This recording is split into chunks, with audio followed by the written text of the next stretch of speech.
Hello guys, once again welcome to our YouTube channel Edu Hub, and as you know, this part 3 of data analysis, so stay focused and learn and earn lifetime. So without wasting time, let's get started.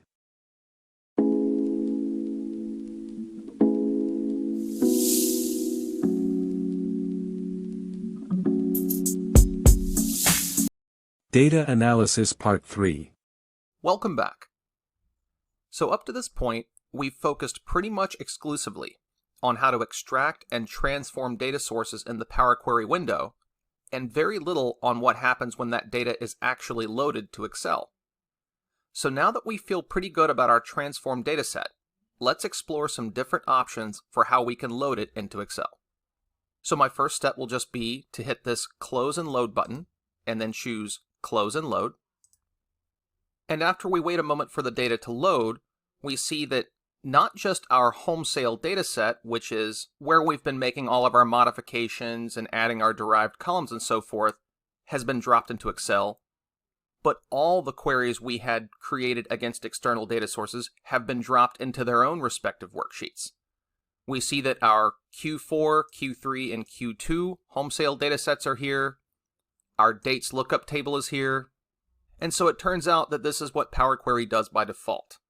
If we don't tell Power Query where we want the data that we have extracted from some source to be loaded to, it will load each individual query into its own worksheet. Now, very often, this isn't what we want. It's very common that some datasets are only needed as intermediate steps in the process of transforming our primary dataset, and we wouldn't really ever need to see them in isolation. For example, our home sale data Q4, Q3, and Q2 files were really just needed to the extent that we wanted to combine them into our main dataset. We really wouldn't have a need to see them individually. Now, Power Query does give us some different options for how we can load these data sources that turn out to be crucial for getting the most out of Excel's business intelligence capabilities. So the first step we'll take is to change how all of these secondary data sets that we're just using as intermediate steps in our overall transformation process are loaded. And we'll use our dates data set as the first example. So if I click out of this data set, you'll see that the rightmost tab on our Excel ribbon is the Power Pivot tab. But if I click back in, suddenly we have two contextual tabs. Now, one of these, the Table Design tab, appears because this data is structured as an Excel table. But the second appears because this table is being populated via a connection to a data source in Power Query.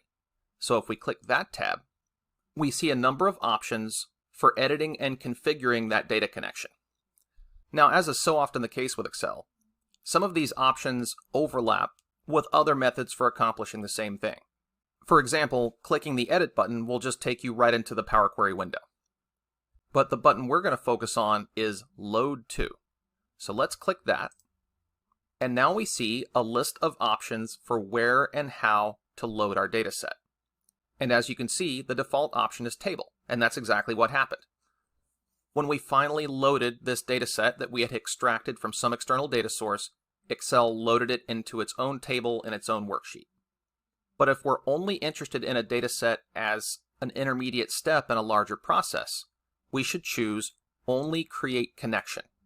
So that means that in Power Query, this data is still available for us to use as part of a process that transforms some other data set, but it also means that this data won't be dropped into its own Excel worksheet, which we're really not interested in anyway. So if I click OK, now Excel is basically warning me that this table will be deleted as a result of this action. But that's actually what we want, so we'll click OK. And now you can see that the table disappears. And since there's no longer anything on this worksheet, I can go ahead and delete the worksheet. And just to allay any fears you might have that deleting that table will break our overall Power Query process because that data won't be available to it, let's go back to our Power Query editor. And you see that our dates data set, our dates query, is still there.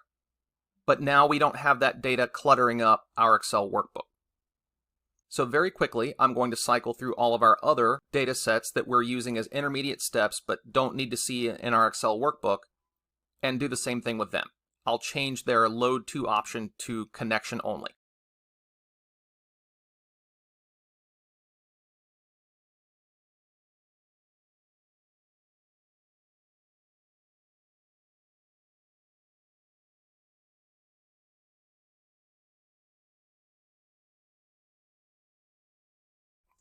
Okay, so at this point you may be wondering why I didn't follow the same steps for our customer data set. Well, that's because, if you recall, the customer's worksheet here is actually the source data, not an import from some external file. So in all the other cases, our source data is a CSV file that exists outside of our Excel workbook. But in the case of this customer data, the table we see here is itself the data source, so I do need to keep this intact. So now we're down to this customer data lookup table that lives in this worksheet and our master home sale data set. Now, while I do want this data set to be loaded to a worksheet because it's the end result of all of our transformation processes, I'm actually going to make a slight tweak to how this data set's loaded as well. And that is to add it to the Excel data model. Now, don't worry about what that means just yet. We're going to explore that in much more depth in the videos to come. So again, I'll select my Query tab and hit the Load To button. And in this case, obviously, we want to continue loading the data to a table in our Excel workbook. But the option I'm going to change down here at the bottom of the dialog box is to choose to add this data to the data model. So basically, it's going to be added to two places. It's going to continue to be loaded into this table, but it's also going to be loaded into this thing called the data model. So let's click OK. And just because we're changing the loading configurations of this data set, Excel is giving us a little warning, but we'll click OK again. And now our data has reloaded into our Excel worksheet, but it's also in this other place called the data model. So now the question is, where and what is the data model? So we'll answer the where question first. If you select this Power Pivot tab on the Excel ribbon, we see some all new commands that we're definitely going to explore in more depth in the videos to come that pertain to the Excel data model and what you can do in it. For now though, we'll click this Manage button, which will take us straight into the Excel data model. So at this point you might be saying, big deal, this looks like just another Excel worksheet. And while it may look that way, it's not really the case.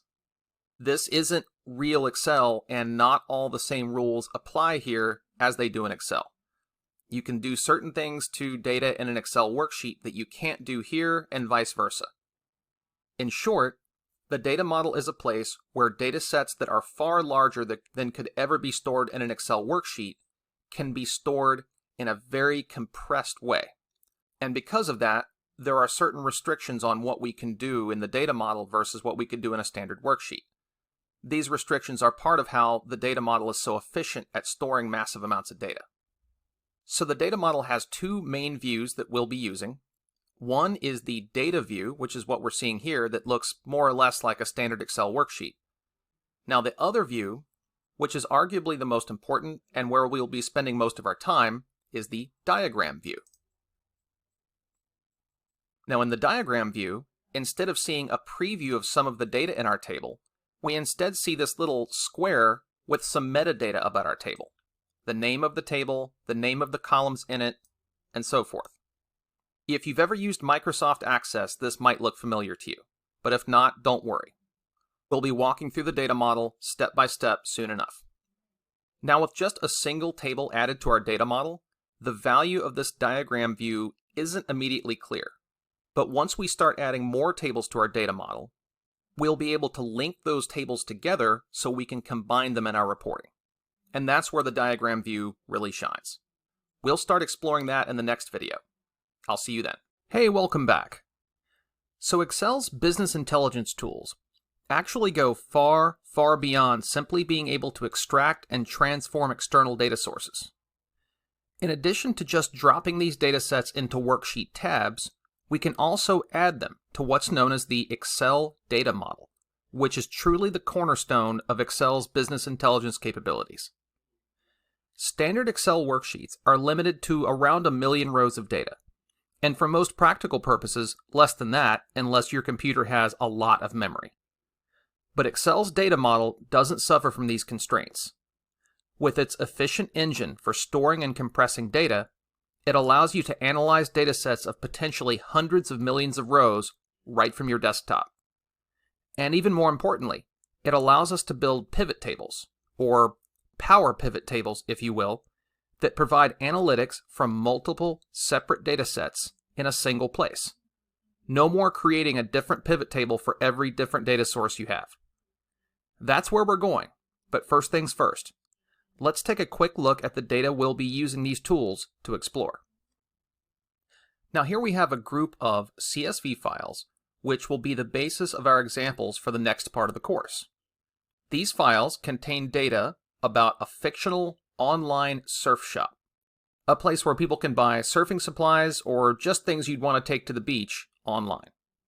We'll dig deeper into the exact kind of data that's contained in each file as we go, but suffice it to say, each file either contains information about a business process or reference information about things like products, customers, or regions. Now, as always, the first step is going to be to simply pull this data into Excel so we can work with it with Excel's business intelligence tools. We'll start with the order details file, which contains a row of data for every line item in every customer order. So if one particular customer order had 5 different products in it, the order details file is going to have 5 rows for that order. So to import that file into Excel, we'll use Power Query just as we have with previous examples. So I'll go to my Data tab, and then Get Data, from File, from Text CSV, and now I'll simply select my order details file and click Import. And before I load this file into either Excel or the data model, I'm going to hit this Transform Data button just to preview the data in the Power Query editor and make sure everything looks like I expect before I start trying to analyze the data. And in general, this is a best practice when importing data into Excel. You should pretty much always opt to transform data, even if you think the data won't require any changes, just so you have clarity on exactly how Excel is handling that import. So we'll hit Transform Data, and we see that Excel promoted headers, which is always an important step to check for. And then the other thing we generally want to check for is the data types that Excel assigned to the different columns of data. Most of these look fine, but we see that Excel has not assigned a currency data type to our unit price field. So we'll actually change that. I'll select this field and then go to the Transform tab of the Power Query editor, and then simply change my data type to currency. And to Excel's question, yes, I do want to replace the current type conversion. And with that change made, I think we're ready to load this data set into Excel. And because this section is about the data model, we're not going to load it into an Excel worksheet. We're just going to load it to the Excel data model exclusively. So I'll go to the Home tab, and then I'll click the arrow under the Close and Load button. And then instead of choosing Close and Load, I'll choose Close and Load To, so I can specify exactly where and how this data set is to be loaded. Now again, I don't want the data to be dropped into a table in an Excel worksheet where it will needlessly take up space. Instead, I want to only create a connection to that data set, and then I want to add the data to the data model. So now I'll click OK. And we can see on our Queries and Connections pane that our data set has loaded. And then we can check our data model just to confirm that the data has loaded there. So I'll click my Power Pivot tab on the ribbon, and then the Manage button on that tab. And now we have confirmation that our data is in the data model. Now that's all fine and good, but the real point of the data model is the ability to create pivot tables that synthesize large amounts of data from multiple sources in a single place. So let's take the first step in that direction by creating a pivot table from our lone table in the data model. Now you can actually do this directly from the data model by clicking this pivot table button here. But I want to show you how you can create a pivot table from the data model right from an Excel worksheet without even being in the data model. So I'll close out of the data model, and then close our Queries and Connections pane to make some room. And now I'm just going to insert a pivot table the same way we always would. I'll go to my Insert tab, and then hit the Pivot Table button. And now if we look at the dialog box, we see there are 3 options for the type of data that we can source our pivot table from. One is a table or range in our worksheet, one is an external data source, and the third, that is selected by default, is our workbook's data model. That's obviously what we want, so let's go ahead and click OK. And the pivot table field list we see here is pretty much the same as any other pivot table field list. But we see that because we had added our order details table to the data model, it's listed in the field list by default without us having to explicitly select it in some way. And if I click this little arrow next to it, the area under the table expands, and we now see a list of all the fields in that table available for us to select. So just for the purpose of this example, I'll drag my product ID to the rows area of the pivot table, and then I'll drag our order quantity down to the values section to be summed. Now the problem with this view is we only have the IDs for our various products in this order details table. There's nothing more descriptive like a product name. That data is contained in a separate table specific to products. As a result, what we need is a way to combine the products table with our order details table here in our reporting. Well, that's where relationships come in. Relationships allow us to tie different tables together based on fields they have in common. So we can use fields from both tables in a single pivot table. This works kind of like a VLOOKUP, or even the merge queries we saw in the Power Query section. But the big difference is that the source data is kept separate, not mashed together in a single giant table. It's only in the pivot table where data is combined in a unified view. We'll talk a lot more about the rationale for keeping data in the data model separate in another video. But one immediate advantage is that we don't even need to take that extra step of combining the 2 data sets together. Our pivot table can treat multiple tables as a combined data set, even if they're kept separate in the data model. It all comes down to the relationships we use to connect those tables. And for now, we need some additional data points to make our pivot table summary more meaningful. So let's start with pulling in more information about products so we can put something besides these ugly product IDs in the rows area. Now the first step in that process will be to import our products dataset. So we'll go back to our Data tab, and then Get Data from File, from Text CSV, and now we'll import our products table. And again, we'll choose Transform Data just to make sure our data is importing the way we want. And it looks like headers were promoted. And while our data types generally make sense, I'm still going to change the data types of our list price and cost columns to currency. And now with that done, I'm going to go to my Home tab, Close and Load to. And again, I'm going to only want to create a connection to this data set, and I'm going to want to add it to the data model. So now I'll click OK. And now that my products table is loaded, we'll go back to our Power Pivot tab, and then hit Manage to see our data model. And in the data view of the data model, you can see that our products dataset has been added as a new tab, much like a worksheet in a standard Excel workbook. But where this gets much more interesting is if we go to our diagram view. Now we see these representations of our order details and products tables side by side. Now as things currently stand, we won't be able to use both of these tables meaningfully in a single pivot table. But we can change that with a single step. All we have to do is create a relationship between these tables. So if we look at the fields listed in each table, we see there is a product ID in both tables. Now, if these tables were just worksheets in an Excel workbook, and you were trying to VLOOKUP your products data into your order details data, you would use product ID as your lookup value. Similarly, if you were performing a merge query in Power Query, product ID would be the key you use to link these 2 data sets. So naturally, that's how we're going to form a relationship between these 2 tables in the diagram view of the data model. And doing it is super easy. It's literally a drag and drop process. So I'll select my product ID field in the products table, and then click and hold down my mouse button to drag, and simply drag over to my product ID field in the order details table.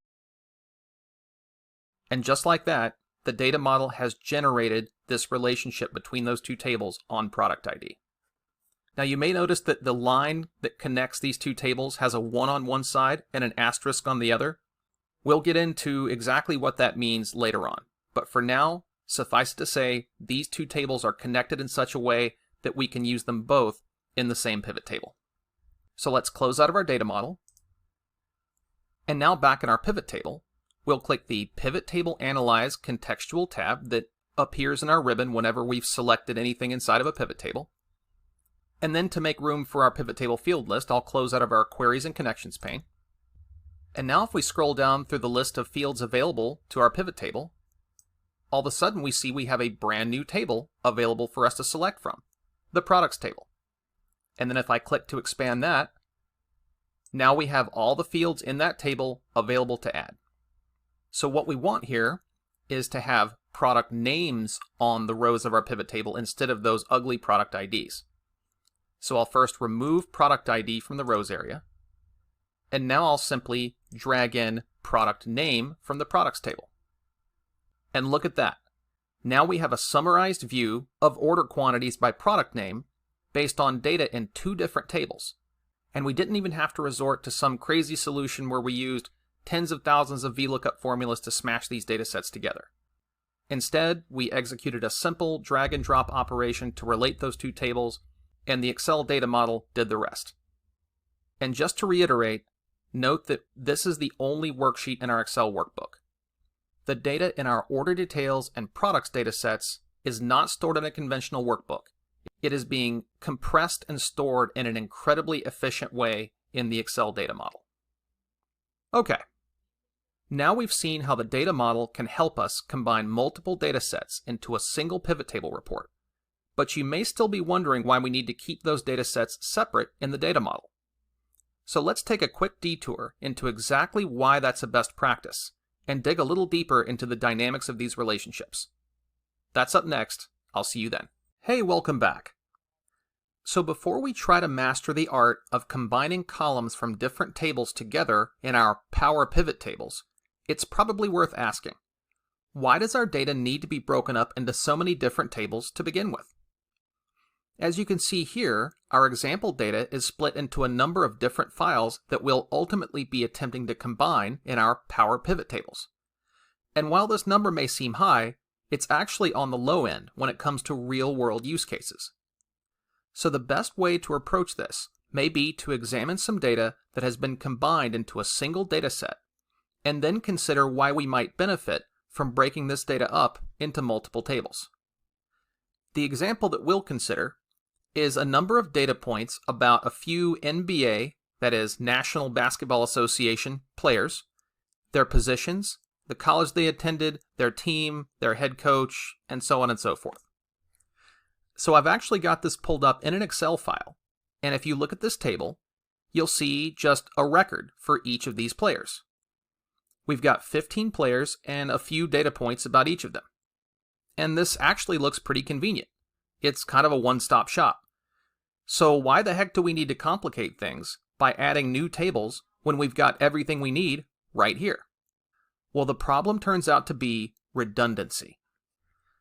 So if we sort our little table by team, we see that values in the fields that pertain more to a team than an individual player, like the team name, the head coach, or the team location, keep repeating.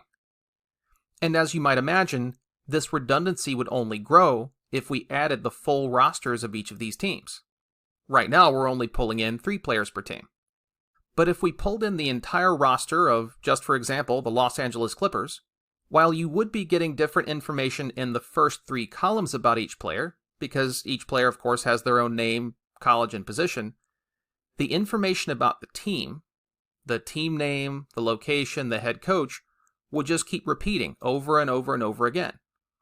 So what's the big deal about redundancy? Well, for one thing, by causing the same data to be duplicated over and over again, it wastes space in our data model unnecessarily. And while this may not seem like a big deal now, it can become a real concern as the sheer size and scope of our data grows. But just as importantly, it creates a potential maintenance nightmare by forcing us to update information in multiple places if something changes. So if you follow the NBA like I do, you know that coaches get fired constantly. I believe they call this the coaching carousel. So while Frank Vogel may be coaching the Los Angeles Lakers right now, if they don't win the championship this year, we might find ourselves needing to update that head coach value pretty quickly. The problem is, we have 3 records where he's listed as the head coach. And again, if we had listed the entire Lakers roster, it would be a lot more. So now we need to remember every place that that value needs to be changed when we change it, or else our data will no longer be accurate. Okay, so now we've established the problems redundancy causes us. So how do we eliminate it? Well, that's where breaking data into separate tables comes in. So on our third tab here, you'll see that I gave the players and teams their own respective tables, and gave each record in each of these tables a unique ID in the ID field. So it turns out that there are some very common best practices for data modeling. And while you may or may not be able to design the structure of your own source data, because these are best practices, they're also very common patterns that you'll find in data sets in the wild, especially those sourced from some kind of database. Therefore, it's useful to be able to understand and recognize them. And keep in mind that even if your source data deviates from these best practices, you can always use Power Query to transform raw data to meet your needs before loading it into the data model. So the first best practice is that each table or data set should generally be about one thing. So here we have a table that is about NBA players, and then we also have a table that is about NBA teams. Now going back to our first table, we have these fields, team name, team location, and head coach, which aren't really about the subject of the table as a whole, which appears to be players. If you find that there are fields in your table that don't seem to pertain to the subject of the table, it may be time to think about creating a new table and splitting off those unrelated fields into their own table. Now also, each row or record in a table should represent a unique instance of the thing or entity that table is about. So if this table on our left is about players, then each record should represent a single player. And if the table on our right is about teams, each record should pertain to a single team. Now lastly, each row should have an ID field, like we've added to each table here, which is typically an integer. And that ID should uniquely identify that particular record within the table. This is pretty much the same as the index field that you can add with Power Query. Now this ID field, which again is a very, very common pattern that you'll find in tables and especially data from databases, is commonly known as a primary key. And this process of eliminating redundancy by splitting repeating groups of data off into their own tables is referred to in data speak as normalization. So when we identified these repeating groups of data that appeared to be about something other than the real subject of the table, and then split this information off into its own table, we essentially normalized our data. So now we've solved the redundancy problem. But how will we know how to link the correct team information back to the correct player if and when we want to combine columns from both tables? So we've got this data all neatly split up into 2 separate tables. But what if, for, just as an example, Jimmy Butler, I would like to pull in his associated team data? How am I going to know, just on what we see here, that Jimmy Butler actually plays on the Miami Heat and that the location of that team is Miami? Well, it turns out that we can do this by establishing a relationship between these 2 tables.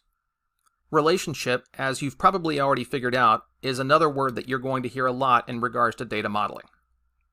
So establishing relationships can be done via something called a foreign key, and that's illustrated on our 4th tab here. So you can think of a foreign key as kind of a stand-in for all those data points that were being repeated in our combined table example. So if we go back to our combined table where we sorted by team, you see that for our first player here, Patrick Beverly, we have these 3 data points that really don't pertain specifically to a player, but more to the team that he happens to play for, those being team name, team location, and head coach. So with a foreign key, instead of listing the team, coach, and city for each player in the players table, we simply include the primary key of the associated record from the team table. So for Patrick Beverly, instead of saying that he plays for the Clippers and they're located in Los Angeles and his head coach is Tyronn Lue, we'll simply include the value of the Clippers in the ID field of the teams table. So the ID for the Clippers is 1. So now we just need to put that 1 in the record for Patrick Beverly in the teams table in the team ID column, which is our foreign key. So now anytime we want, we can link this record about Patrick Beverly to the record about the team that he plays for.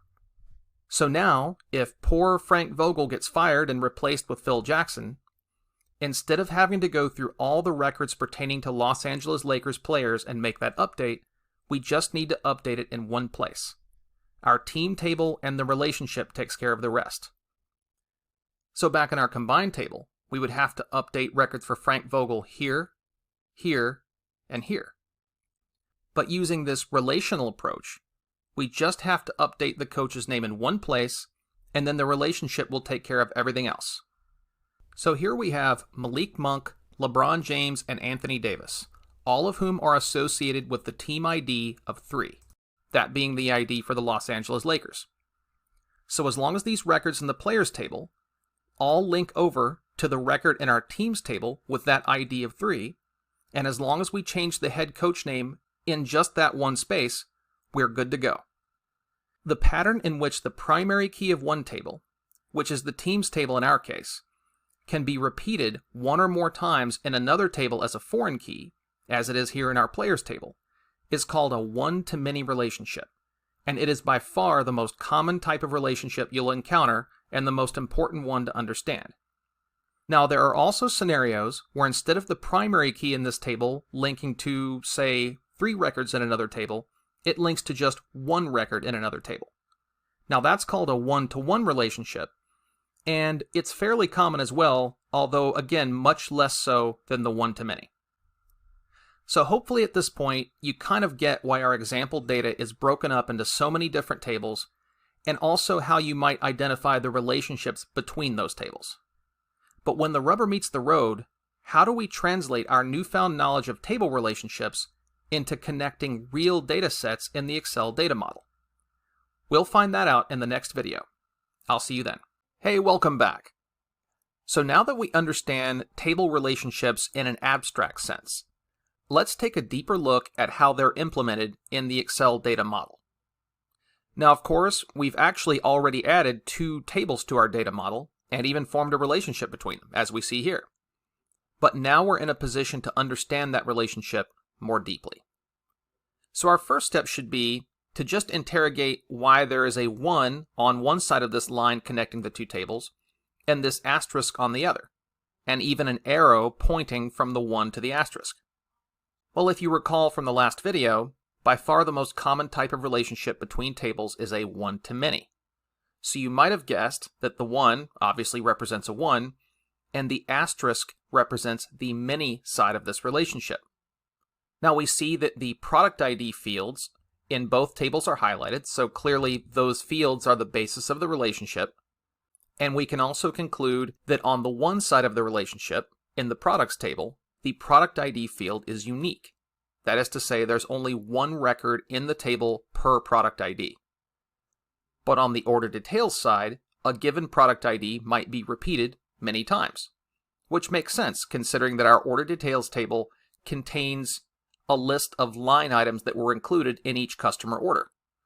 Obviously, the same products are probably being ordered by many different people, so we would expect the same product IDs to be repeated many times. Now, if you recall, we didn't explicitly specify the direction of this relationship when we established it. We simply dragged between the product ID field of the products table and the product ID field of the order details table. The Excel data model is smart enough to automatically detect which side of the relationship should be on the one side and which side should be on the many side. And in fact, it won't even allow us to establish a relationship unless the field we're using on at least one side of the relationship is unique. So for example, if I had had duplicate product IDs in my products table, the data model would not have allowed me to establish this relationship because it wouldn't truly be a one-to-many.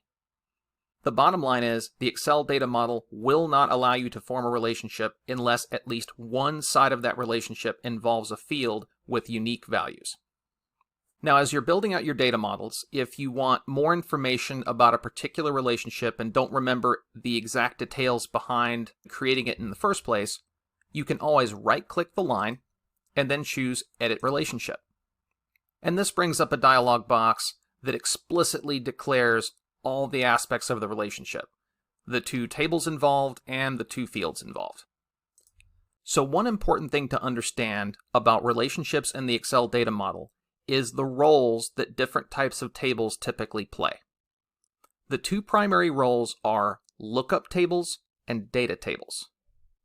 So data tables typically represent business processes, things like sales, inventory management, or call center operations, and contain the quantitative data that we will ultimately be aggregating in our Power Pivot tables. These data tables should mostly consist of numerical data, the fields that we'll ultimately be summarizing in the data area of our pivot tables. So our order details table here is a good example of a data table. It has 3 ID fields, which are used to either uniquely identify the records in the table, as is the case of the sales order detail ID field, or to relate that table to other tables, as in the case of the sales order ID or product ID fields. The other 2 fields are quantitative in nature and are things that we would be able to sum or average or calculate in some other way in a pivot table. Now, on the other hand, lookup tables typically contain categorical data. That is to say, stuff other than numbers, like product names, employee names, etc. Basically, the kind of fields you would use as row or column headers in a pivot table. So our products table here is a great example of a lookup table. Now, another important thing to remember is the typical relationship between lookup tables and data tables. Almost always, lookup tables are going to be on the one side of a relationship with a data table, with the data table being on the many side. And if you think about it, this kind of makes sense. Data tables are going to contain records of transactions in some type of process, so you may end up with an arbitrarily large amount of records. Whereas lookup tables tend to contain reference information that would change much less frequently. The list of products that our company offers might not change very often, but our company, if it's doing well as we hope it would, should constantly be taking more orders, so our order details table should constantly be growing and adding more records. Now, along with this common dynamic of lookup tables relating to data tables in a one-to-many fashion, you'll also commonly hear people say that you should never / can't relate a data table to another data table. Now, in general, especially if those data tables pertain to entirely different business processes, this is true and a good best practice to follow. But it's not always that simple. In general, you probably shouldn't trust words like always and never. In fact, it is possible for 2 data tables to be related under certain circumstances. And those circumstances are that a one-to-many relationship still exists between the 2. The bottom line with the Excel data model is you can kind of do anything you want as long as you're always relating tables in a one-to-many fashion. You can't have a relationship between 2 tables that is not either one-to-one or one-to-many. That's the cardinal rule that you just can't break. Everything else is more of a guideline. So an example of this is the orders table among our sample data files. So the orders table contains a record for every customer order, whereas the order details table contains a record for every item within every order. So these 2 tables are naturally related, and if you think about it, they would have a natural one-to-many relationship. For each one order in the orders table, you could potentially have many items associated with that one order in the order details table. So to see how this would work in the Excel data model, let's go ahead and import the orders table and relate it to our order details table. So first, I'll close out of my data model, and then go to Data, Get Data, From File, Text CSV, and then after navigating to where our sample data is stored, we'll choose the orders file and import, and then we'll transform data just to make sure everything is going to pull in the way we hope. And as it usually does, it looks like Power Query promoted headers and intelligently assigned data types to our different fields, so we should be good to close and load this to the data model. So I'll hit close and load to. We'll only create connection, and then we'll add this to the data model. And now that our data set has loaded, we can go back to our Power Pivot tab and then hit Manage to go back to the data model, and then to our diagram view, where we now see that our orders table has in fact been added to the data model, but does not yet have a relationship established to any other table. But we're going to go ahead and change that right now. So I'm actually going to click and drag this table just to bring it a little bit closer to our orders table. And now let's take a quick second to think about the relationship we're trying to establish. We know that the sales order ID field is the unique identifier in the orders table, so that's definitely the one side of our relationship. And we also know that for every one sales order, there could potentially be multiple records in our order details table for all the items in that order. And it looks like the foreign key, as we learned about in the last video, is sales order ID in our order details table. So what we're going to do is just click and drag from the sales order ID field in our orders table over to the sales order ID field in our order details table. And the Excel data model does the rest. You can see that it's already established a one-to-many relationship between those tables without us having to explicitly say which side was the one and which side was the many. Now at this point, the relationships in our data model really only have two layers. At the lowest level, you have our order details table, and then one level up, you have two tables that are related to that order details table in a one-to-many fashion. But with real-world data sets, it's possible for there to be chains of one-to-many relationships that go many tables deep. For example, while the orders table has a one-to-many relationship with the order details table, we might have a customers table that in turn has a one-to-many relationship with the orders table. And this sort of daisy chain of one-to-many relationships is by no means limited to 3 tables, but could go on for an arbitrary length. So to see what that looks like, I'm actually going to import several more lookup tables and then chain them together using a series of one-to-many relationships. And because I'm quite confident that you've got the basic mechanics of importing data through Power Query down at this point, I'm going to fast forward through this process just to spare you from watching me fumble around with mouse clicks.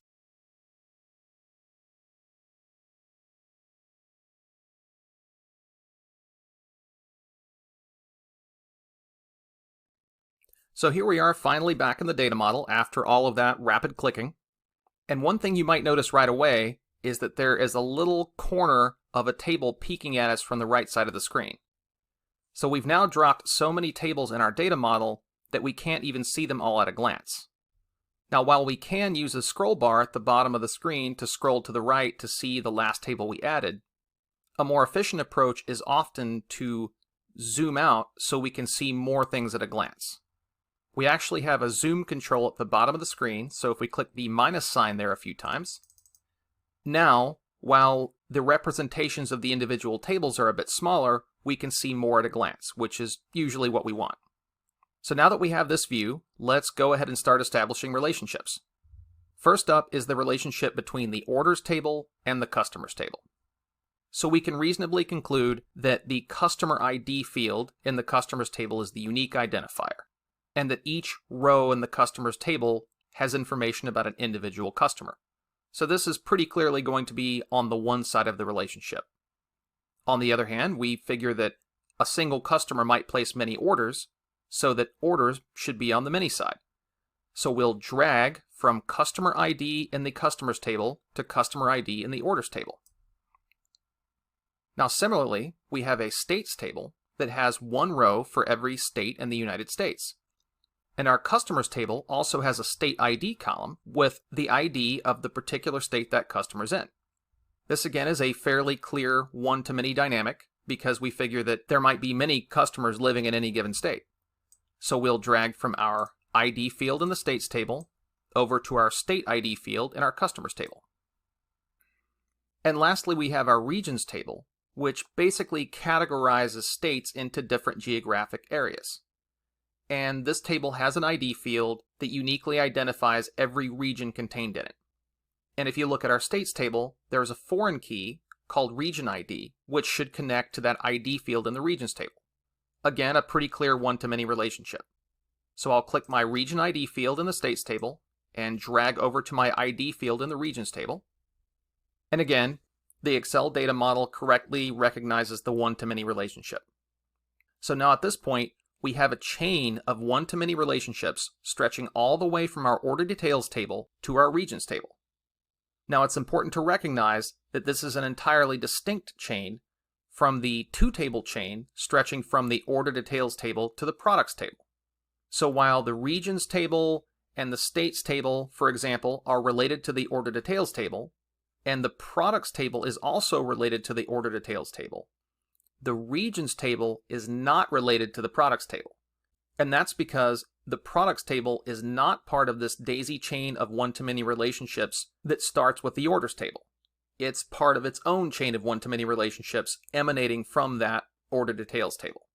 We'll get more into this dynamic later on, but it's an important concept to get used to even now. Now, another way of putting this concept is that relationships should flow downhill, which basically means within these chains of one-to-many relationships, the relationships should always flow from the one side to the many side, all the way from the quote-unquote top of the chain to the very bottom of the chain. So in our example here, you would say that the regions table is at the top of the chain and the order details table is at the bottom. Now, while this is the common way of referring to it, and it is logical and intuitive, because of the orientation of most computer screens and the limited amount of screen real estate, I actually prefer putting my lowest level lookup tables on the left and then having my one-to-many relationships go from left to right until we finally get to our data table all the way at the right. So in that spirit, I'm actually going to rearrange our tables really quick to fit that structure.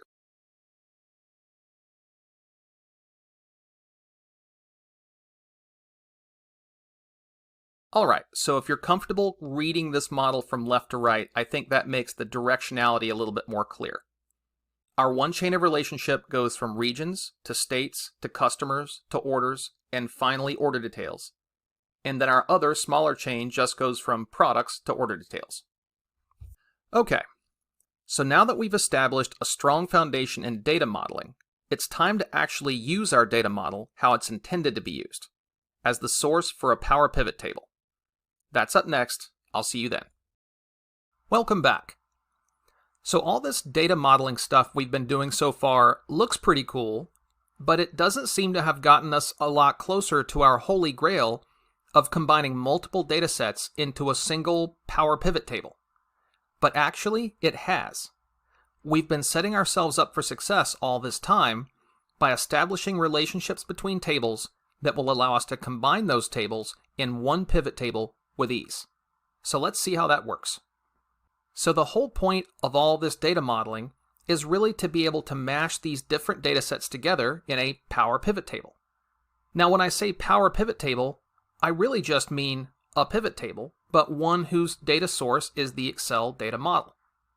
Now we built a very simple one a couple videos ago, but without the benefit of a deep understanding of how the data model was supporting that. So now we're going to build a slightly more complex example with the structure of our data model clearly in mind.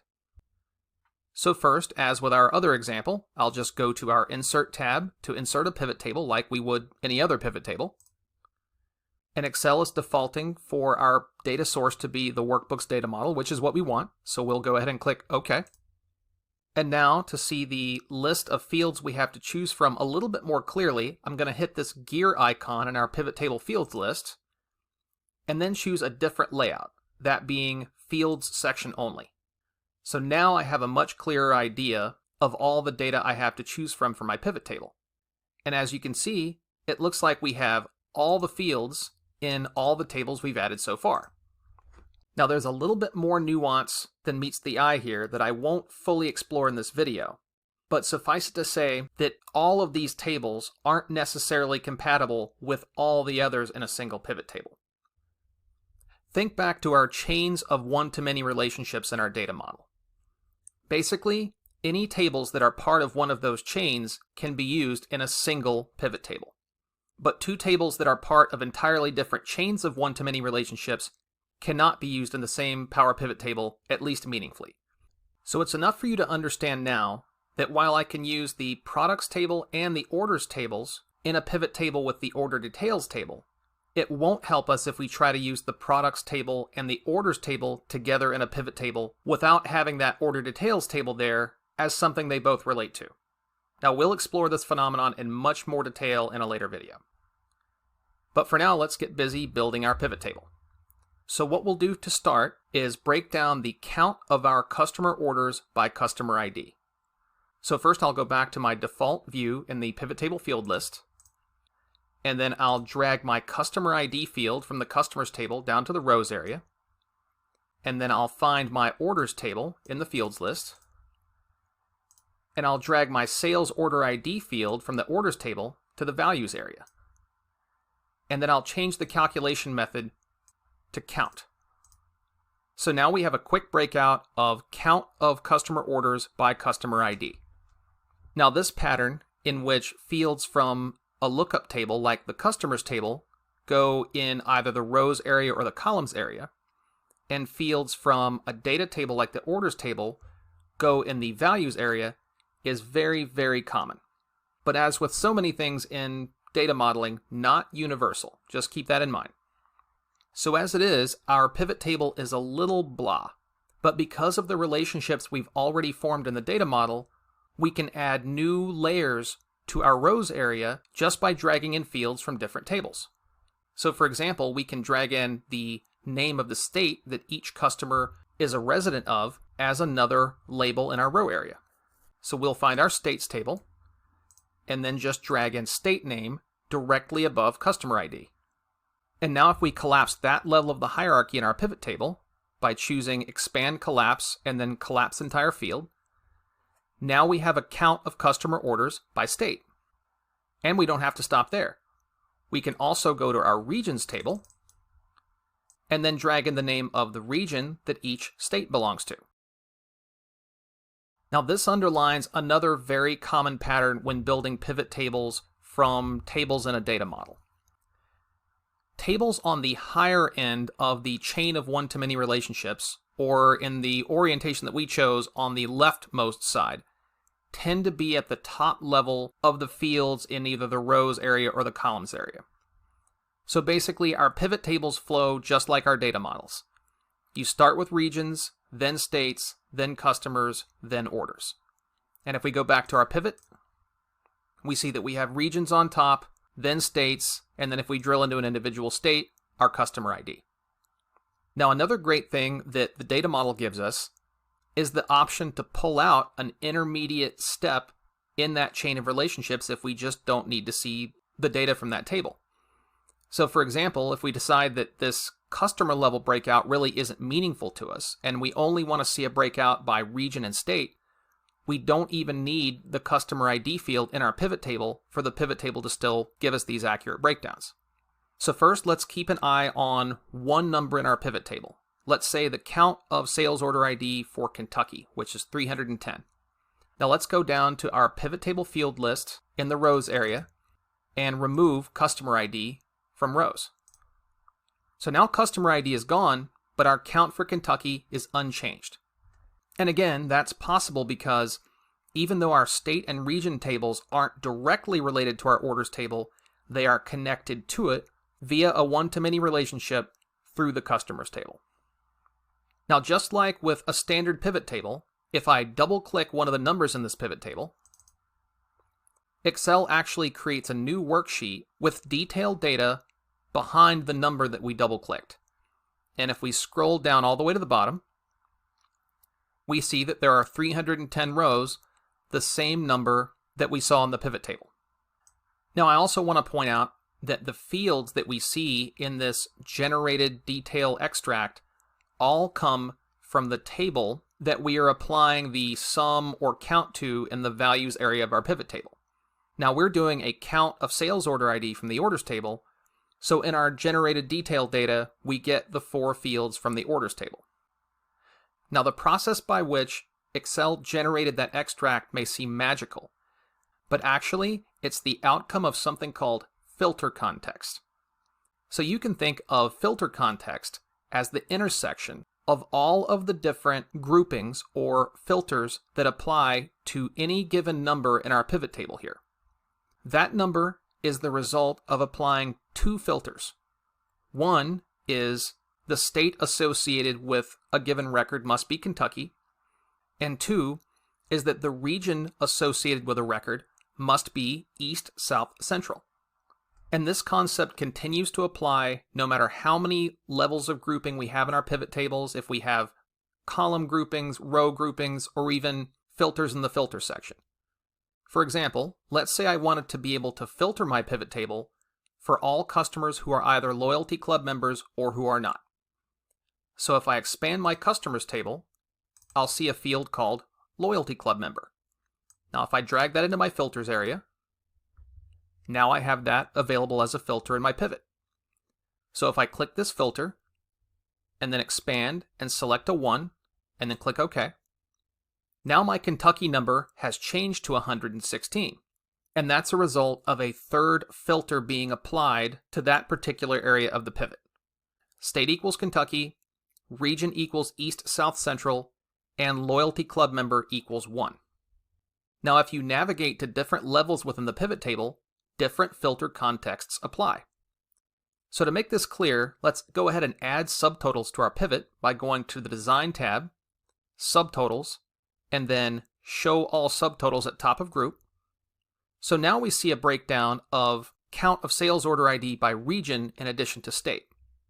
So if we look at this 411 number for the East, South, Central region, there are actually only 2 filters being applied here.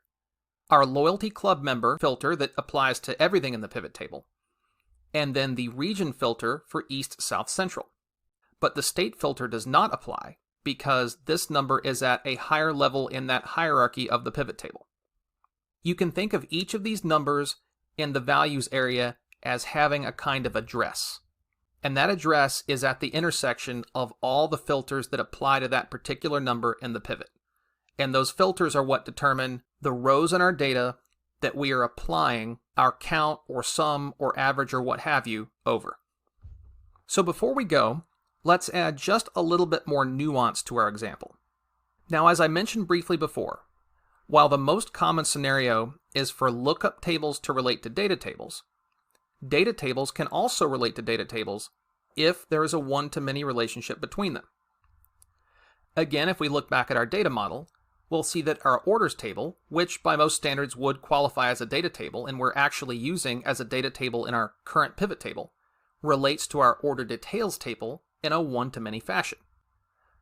So with that said, let's throw in a count of items ordered and not just a count of orders into our pivot table. So I'll expand our order details table and then drag in sales order detail ID from that table and make sure to summarize that by count. And then just so we can see our grand total more easily, I'll select the regions level of our pivot table, right-click, expand collapse, and collapse entire field. And then to make the grand totals crystal clear, I'll also remove this filter for a loyalty club member. And we see that our grand total order count is 30,500, and our grand total item count, that is all the items that were included in all those orders, is 71,207. Now if we go back to our data model, and then look at the data model in the data view, and then look at our order details table, it says at the bottom left that our order details table has 71,207 records. And then if we look at our orders table, it looks like it has 30,500 records. So the bottom line is, our pivot table was able to include accurate counts from both of these tables. Now, while this may not seem all that revolutionary, think about how this process might look if you were trying to combine these data sets into a single pivot table without the use of the data model. Most likely, you would end up using either a VLOOKUP, or if you're comfortable with Power Query, a merge query, to pull our orders data into our order details data. That's because our order details data has a higher level of detail with the potential of multiple copies of any given order ID. So imagine we have to VLOOKUP our orders data here into our order details data set. And then after taking that step, we try to pull that mashed together data set into a single pivot. Well, the problem is our overall record count in our new data set is going to be 71,207, the number of records in our order details table. So regardless of which field we apply a count to in our modified combined table, we're going to return the same number. So our grand total number for sales order detail ID or sales order ID would still be 71,207. So aside from the convenience of not having to go through all that trouble of combining two datasets together, this is just another example of the power of the Excel data model combined with pivot tables. All right. Up next, we'll work on adding a specialized type of lookup table to our data model called a calendar table. I'll see you then. Hey, welcome back. So there's a special kind of lookup table you're going to want to include in any data model you build that includes a date or time component, which is to say probably just about every data model you build. And that's a calendar table. You may recall us building one in the earlier section on Power Query, but just to recap, calendar tables contain a series of sequential dates, usually spanning our time period of interest, with one row per date. Now, a mere list of dates isn't all that interesting, but calendar tables also contain additional columns that feature components of the dates like month or year. With all this information in place, we have a one-stop shop for everything we might want to know about a particular date. Instead of having to derive all this information at a bunch of separate places, we can get it for free, so to speak, by linking to our calendar table. And they have even more advanced applications we'll explore later in the course. So first up, let's stand up a quick calendar table. So to do that, I'll get out of my data model here, and then I'll import a CSV file I've created that has a list of sequential dates spanning the time horizon of our business operations and including dates in the future, so we don't have to constantly update the source data. So to get that, I'll go to my Get Data button, from File, from Text CSV, and then I'll select my Dates CSV file and import. And this preview looks good, but of course we're not going to be content with just a single column of dates. We're going to want to add different interesting attributes that we'll have access to if we link in to our calendar table. So let's hit Transform Data. And it looks like Power Query promoted headers and accurately guessed the type of our column as a date. So now let's get to adding some new interesting columns to our table based on these dates. So I'll go to the Add Column tab, and then hit the Date button to see what our options are. And I think I'll add the name of the day of the week, the name of the month, the year, and the quarter. And while I'm at it, maybe I'll add the first of the month as well. Now with all those attributes in place, we're ready to close and load to the data model. So I'll go to my Home tab, close and load to. I only want to create a connection to the data source, and of course I want to add it to my data model. And now that my dates table is loaded, I'll go back to my data model by hitting the Power Pivot tab on the ribbon, and then the Manage button.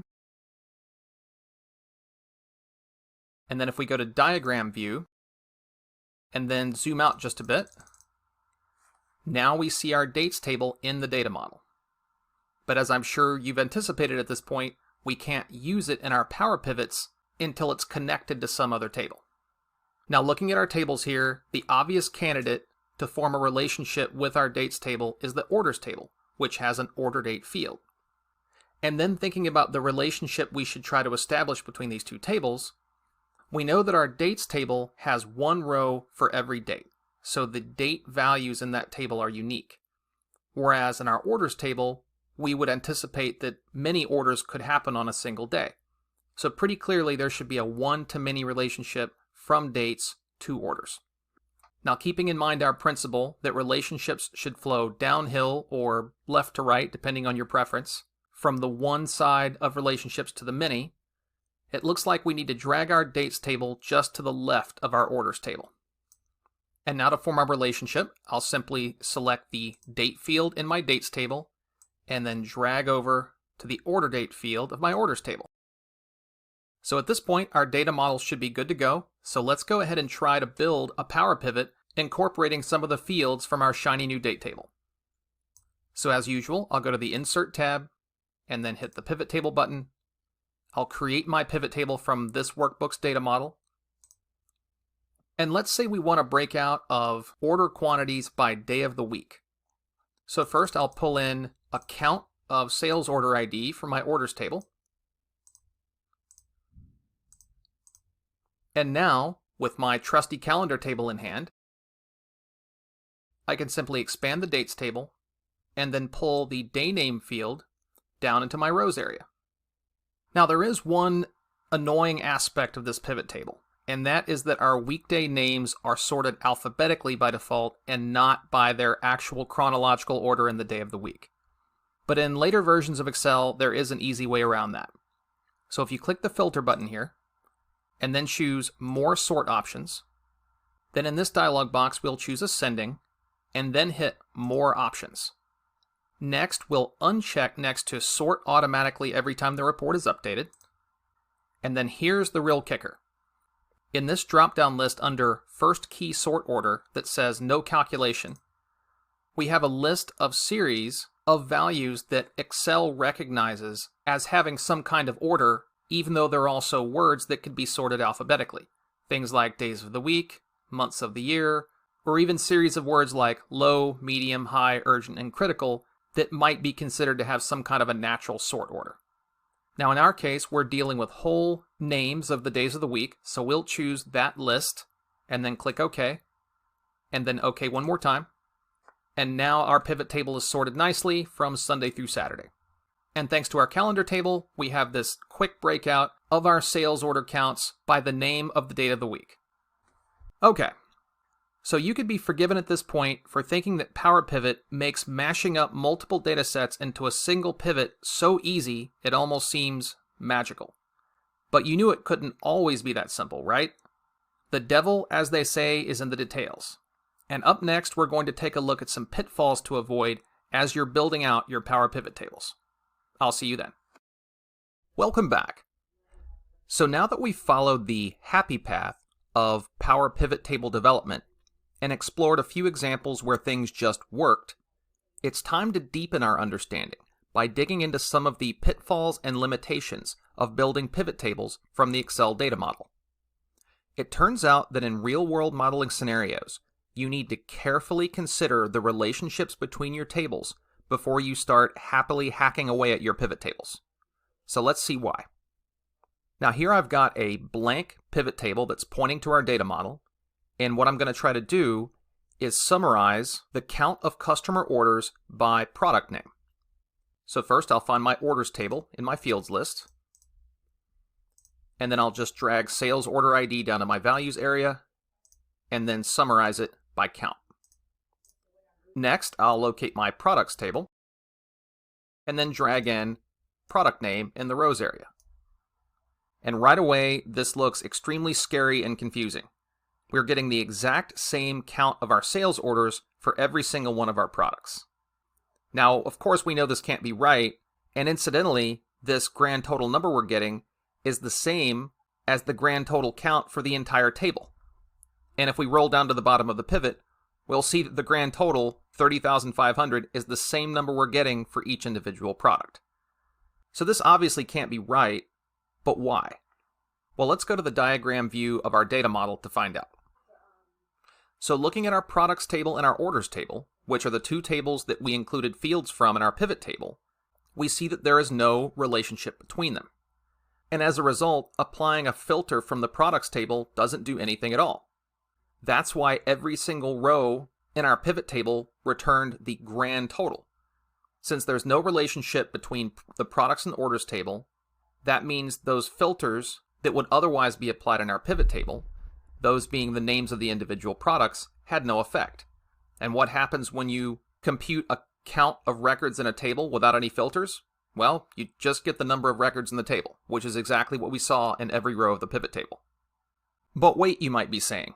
In our example from a couple videos back, we were able to successfully apply filters from the regions table and the states table, even though there was no direct relationship between those tables and the orders table. So just to briefly recap, here's the pivot table from that example, and if I just expand our field here, we see that we have region and state on rows, and then we're computing a count of sales orders and sale order detail IDs, which is basically the count of the items in the orders, in our values area. So connecting this back to our data model, we are in fact pulling in fields from the regions table and the states table, and we're using those to apply filters to calculations that we're applying to the orders table and the order details table. So why did this work, but applying filters from the products table to the orders table did not? Well, the difference is, while there is no direct relationship between either the regions table or the states table and the orders table, there is an indirect relationship via intermediate related tables. So our states table is connected to the orders table through customers, and our regions table is connected to the orders table through states and customers. But then you might say, well, our orders table and our products table are both connected to the order details table. So aren't they also connected in this indirect way? Well, in a sense, yes. And it's true that we could, in a single pivot table, apply filters to the order details table from both the products table and the orders table. But we can't apply a filter from the products table to the orders table. The rule of thumb is, when considering what filters you can or can't apply to a table, simply follow the chain of one-to-many, or in rarer cases, one-to-one, relationships extending from that table. Any table that is part of that chain can be used as a filter for any table lower in the chain. Similar to how we referred to relationships flowing downhill, this is commonly referred to as filters flowing downhill. Although again, in our case, it looks more like flowing from left to right. Now, while the products table is in fact connected to the orders table indirectly through the order details table, the connection is not of a one-to-many nature. Instead, there can be many of the same sales order IDs and many of the same product IDs in our order details table. So instead of a one-to-many relationship between these tables, the relationship is actually what's known as a many-to-many relationship, which is allowed in some paradigms like SQL databases, but not in the Excel data model. If you think about it, even a lookup table like regions that's not directly connected to the orders table still essentially has a one-to-many relationship with it, since a region could have many orders, but an order would never be associated with more than one region. So the bottom line is, your filter fields should be on the one side of the relationship with the table being filtered, either directly or indirectly via a chain of one-to-many relationships. So just to drive this point home, I'm going to iterate through all the tables of our little data model here and explain which other tables they can and can't apply filters to and why.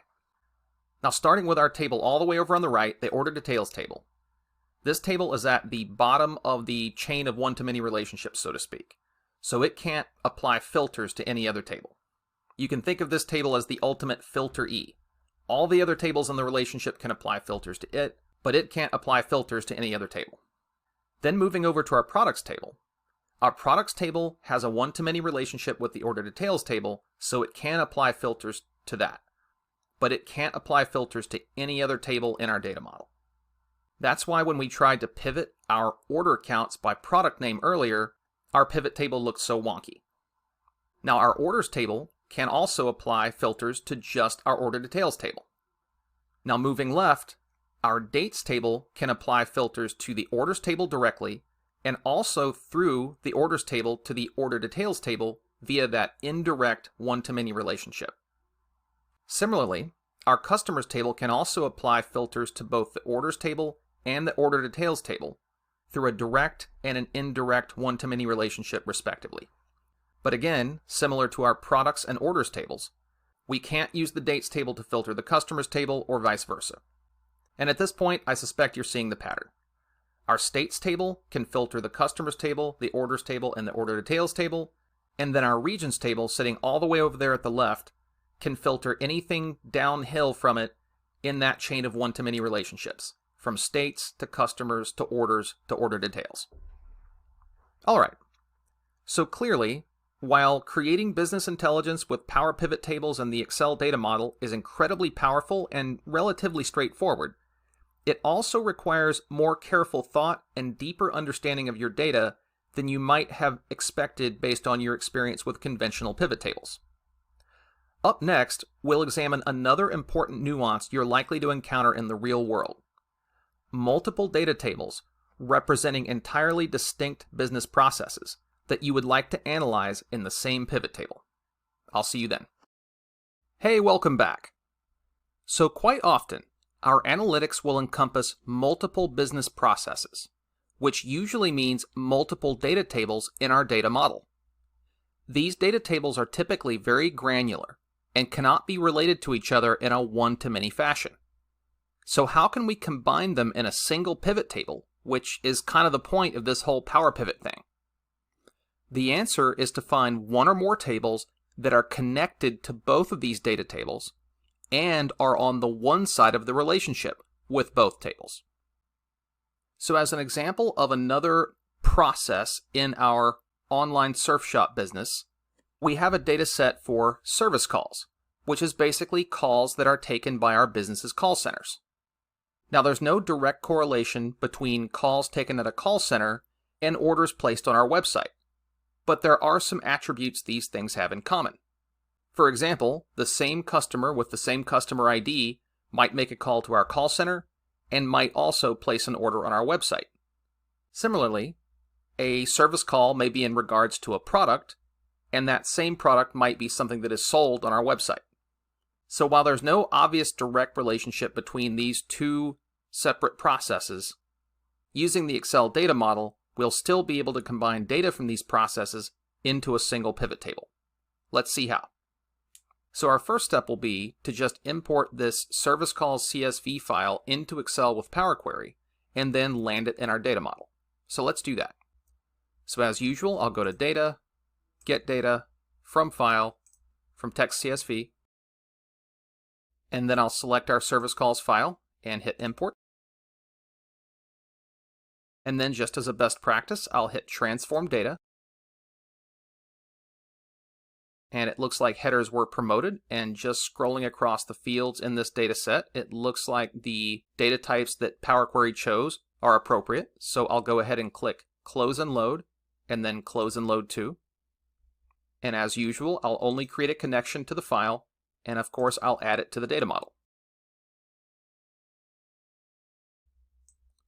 And now that our service calls file has loaded, let's click our Power Pivot tab on the ribbon and hit Manage to go to our Power Pivot window.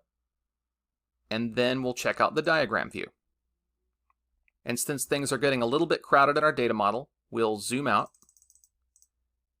And now we see our service calls table kind of orphaned off to the right, not connected to any other tables. So the first step, as usual, will be to identify what relationships this table has to other tables in our model, so we can then incorporate fields from this table into our pivot tables. So first of all, we see that there's a customer ID field, and we know we have a customers table in our data model that also has a customer ID field. So that seems like a natural relationship.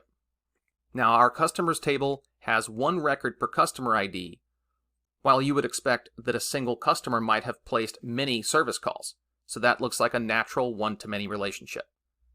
So I'll move my service calls table down a little bit so it's aligned with my order details table, and then I will just click my customer ID field in the customers table, and drag across to the customer ID field in my service calls table. And just like that, our one-to-many relationship was formed.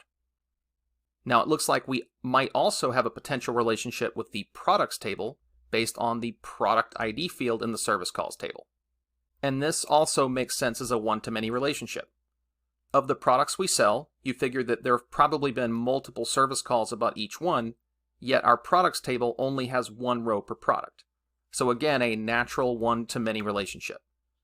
So I'll click the product ID field in the products table, and then just drag down to the product ID field in our service calls table. And there we go. Another one-to-many relationship automatically detected by the Excel data model. Now our model is getting a little bit messy looking at this point, which is pretty typical once you start adding a lot of tables. So I think I'm going to reposition our service calls and order details tables just to make the relationships they have to other tables in the model more clear.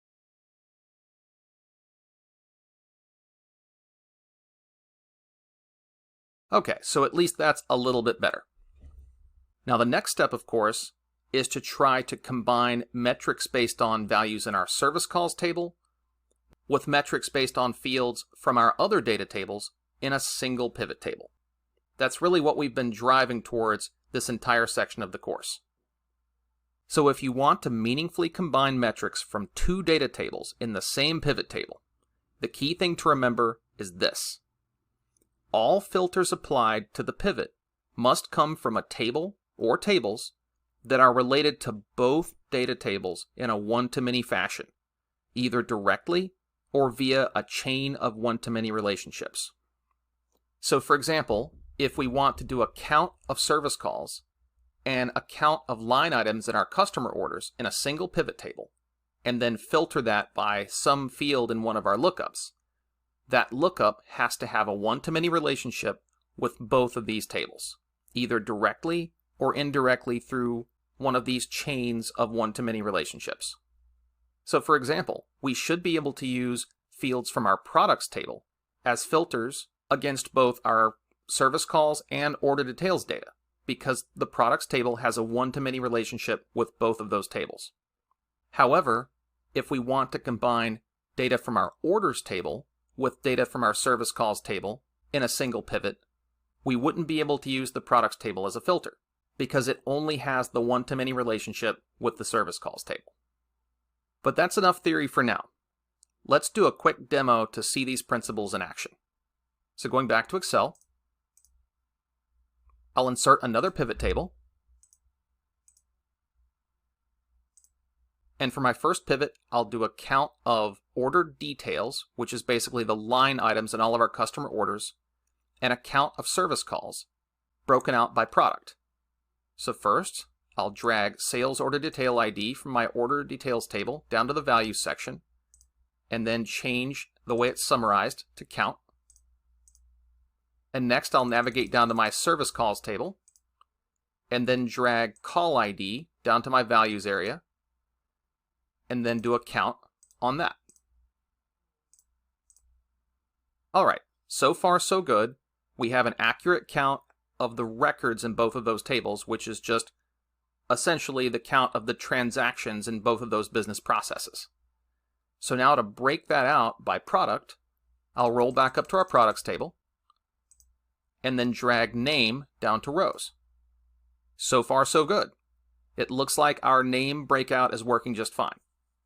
And again, going back to our data model, that's because our products table has this one-to-many relationship with the service calls table, and then it also has this one-to-many relationship with our order details table. But what would happen if I want to do a count of customer orders from our orders table here, also broken out by product in the same pivot table? So let's go back to Excel and find out. So in my field list, I'll go back to the orders table, and now I'll drag in sales order ID and do a count on that.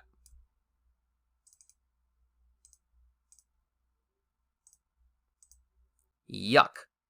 This is the same thing we saw in the last video, and for the same reason. So because there's no one-to-many relationship, either directly or indirectly, between the products table and the orders table, we're not able to filter on that count of sales order ID from the orders table by products. So you just end up with the grand total, basically the number of rows in the table, for every single row in our pivot. So for this particular breakout by product, we won't be able to include any metrics based on our orders table. Now it's a bit different on the other hand, if I want to break our pivot out by something like, say, region. So if I remove rows from the name section, and then add region, now it looks like we're getting accurate breakouts for all three of our metrics. So to fully understand why, let's again go back to our data model. And the key table to understanding this relationship is our customers table. Now our customers table has a one-to-many relationship with our service calls table, and it also has a one-to-many relationship with our orders table, which in turn has a one-to-many relationship with our order details table. So customers is qualified, so to speak, to filter all three of those tables. And then because regions is uphill, so to speak, or to the left in the geography of our particular data model, of the states table, which is to the left of the customers table, regions is able to apply a filter to customers. So in short, customers can filter all three of our data tables, and then states can filter customers, and regions can filter states. Hence, we're able to use regions to filter all of the data tables in our model. Now, I know it may seem like I've really been belaboring this principle of why some tables can be used as filters, but others can't. But if you can just internalize this one thing, you're well on your way to being an effective data modeler in Microsoft Excel. Okay, so just knowing how to use Excel's data model to analyze multiple data sets in a single pivot is a huge deal. And compared to what we were previously able to do in Excel, it's actually a pretty revolutionary ability. But one limitation of old-fashioned pivot tables we haven't yet overcome is the lack of flexibility when it comes to the calculations we can perform in the values area. If we want to do anything more involved than a simple count or sum, we need to involve calculated fields, which have lots of limitations in their own right. Well, Power Excel has a solution for this too. An entirely new programming language called DAX. That's DAX, and it stands for Data Analysis Expressions, which gives us incredible power to inject custom calculations in our pivot tables. And don't worry if learning a new programming language sounds a little intimidating. DAX is based on the syntax of standard Excel formulas and functions, so if you're familiar with those, picking it up should be a snap. That's all coming up in the next section. I'll see you then.